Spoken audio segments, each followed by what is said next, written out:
They say Manhattan is the city of dreams, but for me, it was the city where I died 1,000 deaths while still breathing. My name is Elena. 5 years ago, I was on track to become one of the youngest Ivy League professors in the country. My dissertation on the psychology of modern influence was being called a masterpiece by my peers. But life doesn't care about your degrees.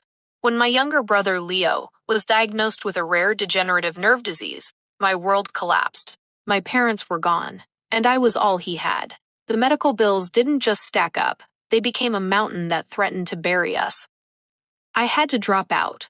I had to sell my soul to the highest bidder. That bidder was Clara Sterling. Clara is a lifestyle guru, a multimillionaire influencer, and a New York Times bestselling author. To the world, she is a symbol of female empowerment, a self-made intellectual who balances a perfect life with profound wisdom. To me, she is the woman whose floors I scrub, whose children I raise, and whose books I write in the dead of night while she sleeps in $3,000 silk sheets. I live in a tiny, windowless room in the back of her $7 million penthouse. My days start at 5 a.m. I prepare her organic green juice, I iron her designer clothes, and I manage her chaotic schedule. But my real job starts at 10 p.m. That's when Clara hands me her notes, usually just a few incoherent voice memos about her feelings, and tells me to make it a masterpiece. Elena, darling, she would say, her voice dripping with that fake, airy sweetness she used for her 10 million followers. The publishers are breathing down my neck for the next chapter of The Empowered Mind. Use that big brain of yours. That's why I pay you the big bucks, isn't it? The big bucks were a salary that barely covered Leo's specialized medication and the rent for his care facility. I was trapped. I was a ghostwriter in a luxury prison, giving away my intellect so that a woman who couldn't even spell integrity could be hailed as a genius. For 2 years, I swallowed my pride. I watched from the kitchen doorway as Clara sat on national television, quoting sentences I had crafted, sharing insights I had researched, and basking in the glory of my hard work. I remember one specific evening. Clara was hosting a dinner party for the Manhattan elite, publishers, critics, and socialites. I was dressed in my plain black housekeeper's uniform, carrying a tray of expensive hors d'oeuvres. Clara, the way you analyzed the shift in digital empathy in your last article was just revolutionary, a famous editor gushed, sipping a glass of wine that cost more than my monthly groceries. Clara leaned back, a smug smile playing on her lips. Thank you, Arthur. It just came to me one night. I think deeply about these things. It's a burden, really, having a mind that never stops. I stood just 3 feet away, holding the tray. My hand shook slightly. I had written that article while sitting on the floor of Leo's hospital room, my eyes burning from tears and exhaustion. I wanted to scream. I wanted to tell them that the woman they were admiring couldn't even explain the theories she claimed to have discovered. But I couldn't. One word from Clara and Leo would lose his treatment. One wrong move, and we would be on the streets. She knew it. She used my brother's illness as a leash, tugging it whenever she felt I was getting too proud. Leo's condition took a sharp turn for the worse last month. The doctors told me about a new clinical trial, a chance for him to walk again. But the entry fee was $50,000. It was a staggering amount, but for Clara, it was the cost of a single handbag. I waited for a moment when she seemed happy. She had just received the final proofs of her new book, The Architecture of Truth, the most complex and brilliant work I had ever produced. It was 500 pages of my soul, my research, and my heart. Clara? I asked softly, standing in her study. She didn't look up from her mirror. She was busy taking a selfie for her morning motivation post. Not now, Elena. I'm busy being authentic for my fans. It's about Leo, I said, my voice cracking. The new trial. It's his only chance. I've worked for you for 2 years without a single day off. I've written 3 books for you that have made millions. I'm asking for an advance. Just $50,000, please. I'll work for free for the next 3 years to pay it back. Clara finally turned. She looked at me not with sympathy, but with raw disgust. She put her phone down and walked over, her heels clicking like a countdown on the marble floor. $50,000? She laughed, a cold, sharp sound that felt like a slap. Elena, you really have forgotten your place, haven't you? You're a housekeeper. A maid. I took you in when you were a college dropout, with a sob story. I pay you a fair wage for someone whose only real skill is, what? Typing? Cleaning. I wrote your entire career, Clara, I shouted, the dam finally breaking. Without me, you're just a pretty face with a loud voice. You haven't read a book in years, let alone written one. Clara's eyes turned into slits. She stepped into my personal space, her expensive perfume choking me. Listen to me, you ungrateful little girl, she hissed. You are a ghost.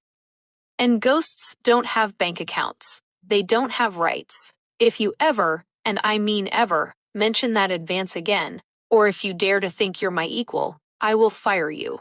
And I will make sure no one in this city ever hires you again. I'll call the hospital. I'll tell them you're unstable. Do you think they'll believe a billionaire or a girl who scrubs toilets for a living? She leaned closer, her voice a cruel whisper. Your brother's life depends on my kindness, Elena. Don't test the limits of that kindness. Now, go clean the guest bathroom. There's a smudge on the mirror. It's fitting, really, since that's the only place you'll ever see a genius. I walked out of that room feeling completely hollow. I went to the guest bathroom, and I scrubbed. I scrubbed until my fingers bled, but the smudge she was talking about wasn't on the mirror. It was on my life. That night, I sat in my tiny room. I looked at the final manuscript of The Architecture of Truth, sitting on my laptop. It was due to be sent to the publishers the next morning. Clara had already scheduled the global launch event, a massive gala at the New York Public Library. I looked at Leo's picture on my desk. He was smiling in that photo, taken before the world broke him. I thought about Clara's words. Ghosts don't have rights. She was wrong. Ghosts have one advantage, that the living don't. We see everything. We are everywhere. And we are very, very patient. I opened the manuscript file. My hands were trembling, not from fear, but from a cold, calculating rage I had never felt before. I began to read through the chapters. I had spent thousands of hours making this book perfect. I had woven my own life's theories into it, but as I looked at the text, I realized I had left something behind. It wasn't a mistake. It was a habit I had from my PhD days, a way of marking my work through specific linguistic patterns and hidden references that only I could decode. Clara wanted the architecture of truth. She wanted to stand on that stage and tell the world that she was the brightest star in the sky. Fine, I whispered to the empty dark room. I'll give you the book, Clara. I'll give you the fame. I'll give you the spotlight, but I'm going to make sure that when you stand in that light, the whole world sees exactly what you are. I didn't delete the book. I didn't sabotage the text. I did something much more subtle. I inserted a kill switch, not in the code, but in the logic of the book itself. A logical trap that would only spring when Clara was forced to explain the core of her masterpiece. I sent the file to her publisher at 3 a.m. As the sun began to rise over the Manhattan skyline, I stood by the kitchen window, watching the city wake up. My eyes were red, my body was aching, and my heart was heavy with the injustice of the last 2 years. Clara had taken my name, my work, and my dignity. She thought she had won. She thought I was just a maid. She forgot that I was the one who wrote the script, and I was about to give her the ending she deserved.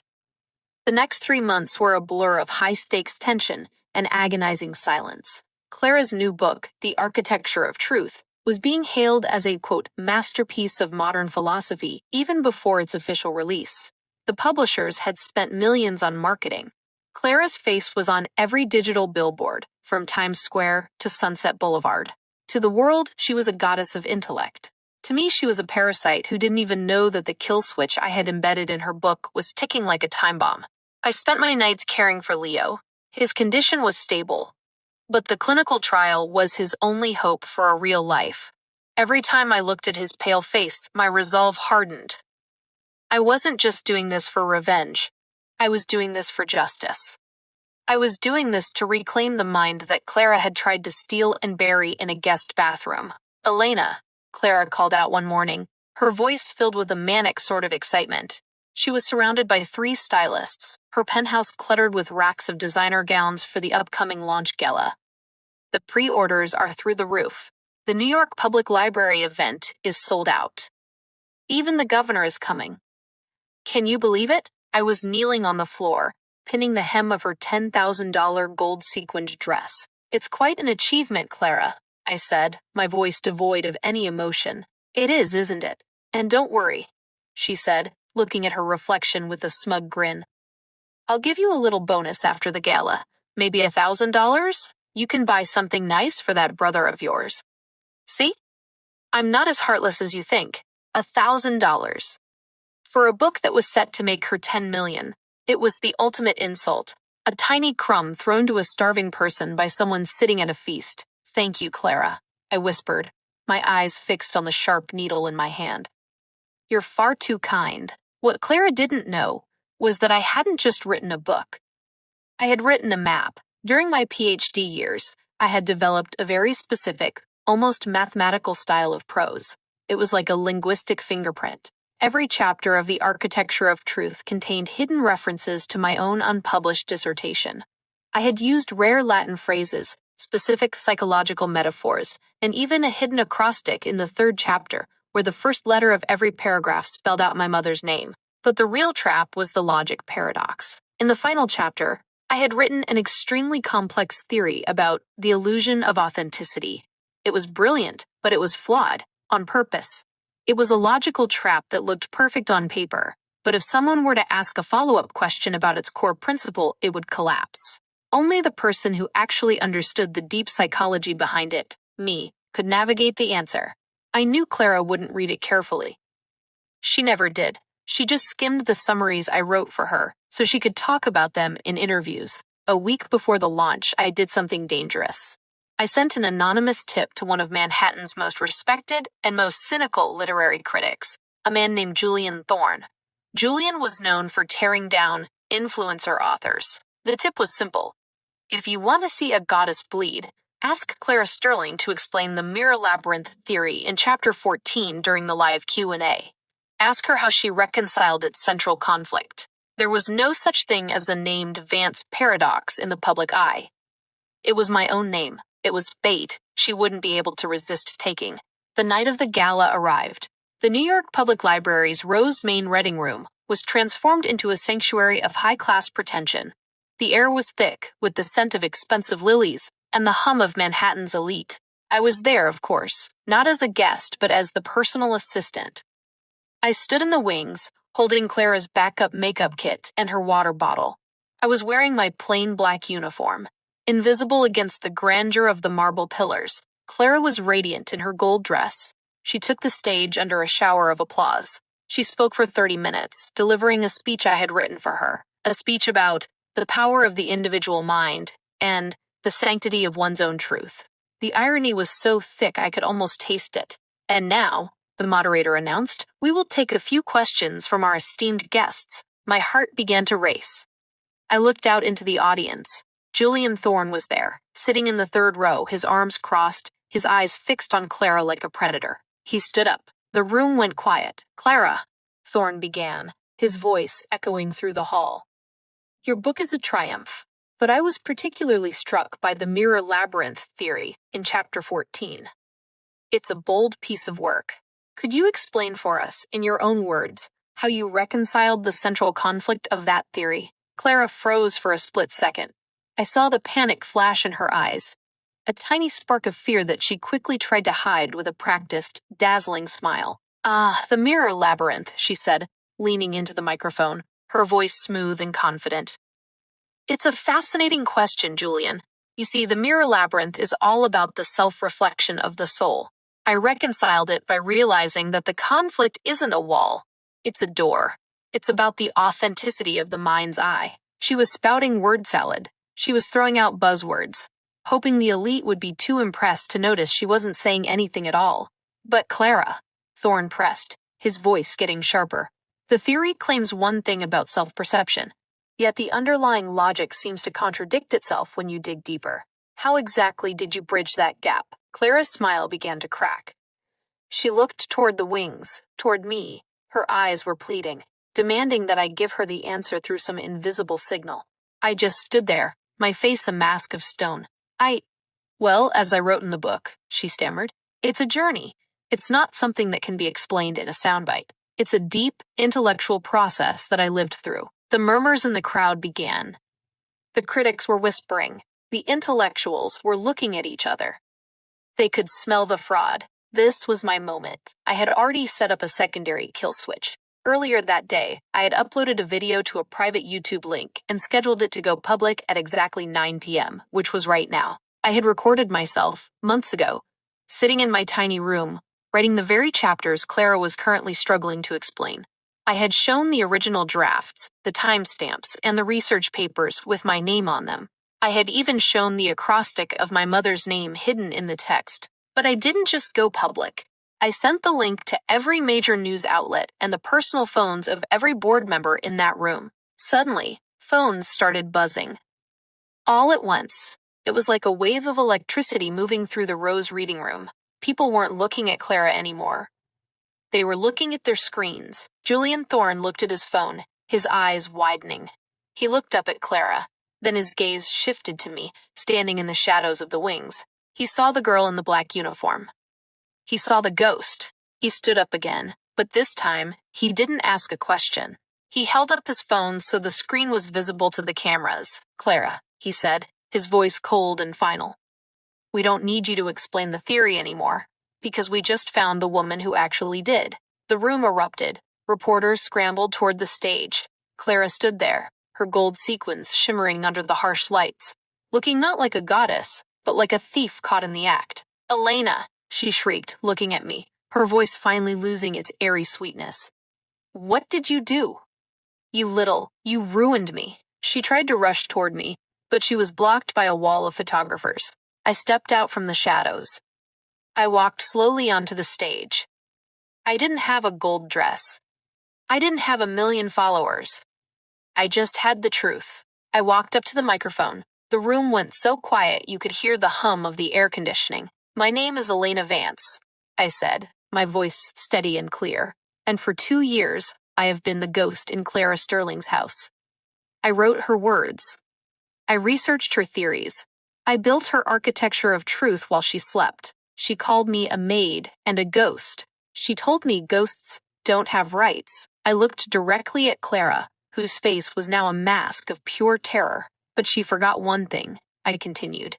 "A house built on stolen stones cannot stand when the architect decides to take them back." I pulled a legal envelope from my pocket. "And as for the theory Clara couldn't explain, it's quite simple. The paradox is that the person you think is the smartest in the room is usually just the one who can afford the best ghost." The gala wasn't a launch anymore. It was a funeral for a career. The fallout of the gala was not just a scandal. It was an earthquake that leveled the landscape of New York's intellectual elite. As I walked off that stage, the sound of camera shutters was like a storm of breaking glass, shattering the carefully constructed image of Clara Sterling. Within 24 hours, Clara's publisher canceled her multi-million-dollar contract. Her agent resigned via a public tweet. Her followers, the very people she had manipulated with my words, turned into a digital mob, demanding refunds for her books and boycotting her brand. The goddess of influence had become a pariah overnight, but I didn't stay to watch the debris fall. I had a more important mission. With the evidence of my intellectual property theft now public, a top-tier law firm approached me pro bono. They weren't just looking for justice. They wanted to be part of the story that had gripped the nation. Because the manuscript of the Architecture of Truth was proven to be mine, verified by the linguistic fingerprints and the digital timestamps I had hidden, the court ordered an immediate freeze on all royalties from Clara's previous 3 books, which I had also ghostwritten. The golden settlement was more than I had ever dreamed of. It wasn't just $50,000 for Leo's trial. It was a settlement in the millions. 6 weeks later, I stood in the lobby of the Presbyterian Hospital. I wasn't wearing a housekeeper's uniform. I was wearing a simple professional suit. I watched through a glass partition as Leo was wheeled out of the operating theater after his first round of the new clinical trial. The doctor walked out, removing his mask. He looked at me and smiled. "He's a fighter, Elena. The nerve regeneration is already showing positive signs. Give it a year of therapy, and I think he'll be walking you across a stage for your own book launch." I leaned against the cool glass, tears finally flowing, not from exhaustion or pain, but from the purest form of relief. I had bought my brother's future back with the very mind that Clara had tried to bury. 3 months after the gala, I received a message. It was from Clara. She was living in a small, rented apartment in New Jersey, having lost her penthouse, her cars, and her reputation to the lawsuits and back taxes that surfaced during the investigation. She wanted to see me. Out of a strange sense of closure, I agreed to meet her at a small, dingy park. When she arrived, I almost didn't recognize her. The gold sequins and silk were gone. She looked haggard, her skin sallow without the expensive facials, her eyes hollow. She looked like a woman who had realized, too late, that her entire life was a house of cards. "You must be happy," she said, her voice lacking its usual theatrical flair. "You took everything. My career, my home, my name. I didn't take anything that was yours, Clara," I said calmly. "I simply stopped letting you borrow what was mine. You built a career on the idea that truth is an architecture. You just forgot that an architecture requires a solid foundation.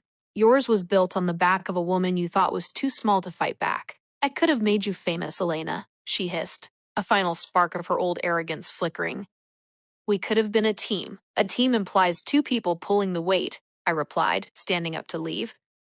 "You weren't a teammate. You were a parasite. You didn't want a partner. You wanted a ghost who wouldn't haunt you.